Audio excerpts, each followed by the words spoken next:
Coach Maz is over here if we can pull him over here real quick. And that's okay. You can just duck right underneath the camera.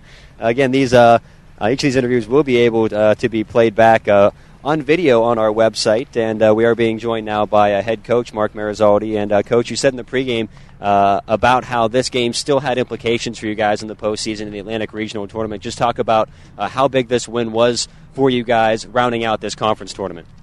Well, playing Charleston, they're a quality team with a record over 500, which is kind of a big factor, one of the criteria for the regional. So from that standpoint, in the regional rankings, it was important for us, and probably more so just from a confidence standpoint, trying to gain some momentum after a tough loss the other night, get some momentum going into the regional tournament for us.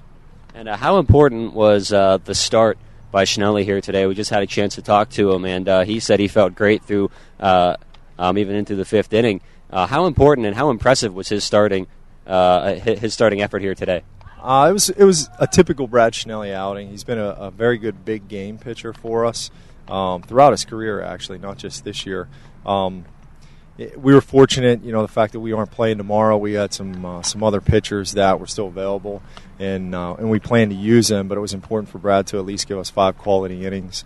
He was able to locate his breaking ball and also his fastball, mixing in a split in there. So I think he did a good job keeping him off balance, rolling a lot of ground balls.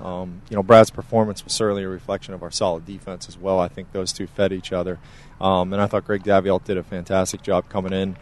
Getting us to the 9th inning for Christian Youth. Now, you pulled Schnelly after only 76 pitches in the 5th inning.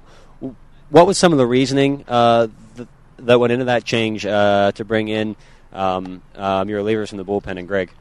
Well, we had saved Greg Davielt for Sunday in case there was going to be a championship game. We wanted to have a starter back, and after the result of the first game, we knew there was no tomorrow. But Greg's a quality starter for us, and we didn't think it'd be a good idea to let him go, without throwing until the regional. And he's pitched so well during the year. We knew the transition from him to Brad was going to be a pretty good one. Keeping the Charleston offense at bay. So, had we had a championship for tomorrow, we probably would have extended Schnelly a little bit deeper. But it was just a matter of getting some other guys some work. Now, you said after the game here when you addressed your players that you love the pitching, you love the defense behind, something you've already said here, but you said the offense wasn't quite where you wanted it to be. Just kind of expand on that a little bit, why the offense was not quite up to snub in your opinion.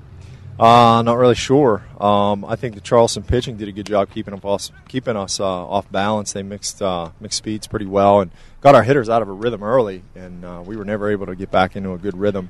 I think the other part of it, too, is we have pretty high standards. I mean, we hit 330 or 335 on the season with 50-some home runs. So you come to expect a little bit more quality at bats out of our guys. But we've played, 53 baseball games so far, and your offense isn't going to be there every day. But I think a sign of a quality team is when it's not.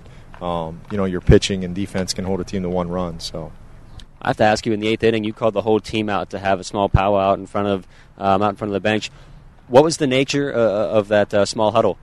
It was mainly for our offense. We were, pounding some baseballs into the ground, really not having quality swings, let alone quality at bats, and we had to just remind our guys to have better intent at the plate. I think we're a good enough offense that if we go, to the plate with a good plan of driving the baseball, staying in the middle of the field, we're good enough to execute that, regardless of what pitch we're seeing or who's on the mound. And when we were, pulling some baseballs on the ground, hitting some flare flyouts, I knew that our guys just needed to be reminded to stick to their plan and not get outside themselves. And I think we continue to get outside ourselves, and that's why we got some poor results at the plate today. And something you said earlier here was that there is no tomorrow for you guys, but there is more baseball well beyond tomorrow. So what's kind of the schedule for you guys heading into the Atlantic Regional Tournament? I asked our guys after the game, do they want a couple of days off to rest and recover for the regional, and I think it was a resounding no. And that's a good thing, I think. They know, especially after a subpar game, that we need to get back to work. And I think the other part of that is they know the competition that's in front of them, and they can't go into the regional unprepared. So we'll take tomorrow off, have a practice on Monday and Tuesday as well, and then we'll depart on Wednesday for the regional, wherever that may be. Okay, well, Coach, first of all, congratulations on the win. It was a fun ride here at Johnstown, even though might not be playing, aren't playing on Sunday. We'll certainly see you in the Atlantic Regional.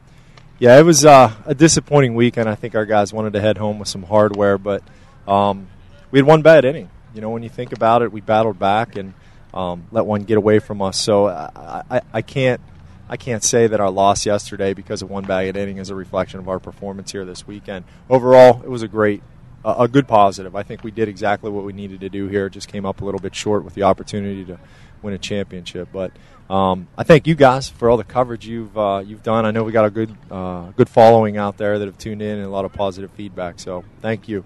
Yeah, we certainly love hearing from everybody. And again, thanks for joining us here in the post-game show. We'll see you at the next step. That sounds great. We'll see you guys down the road and hopefully in Cary.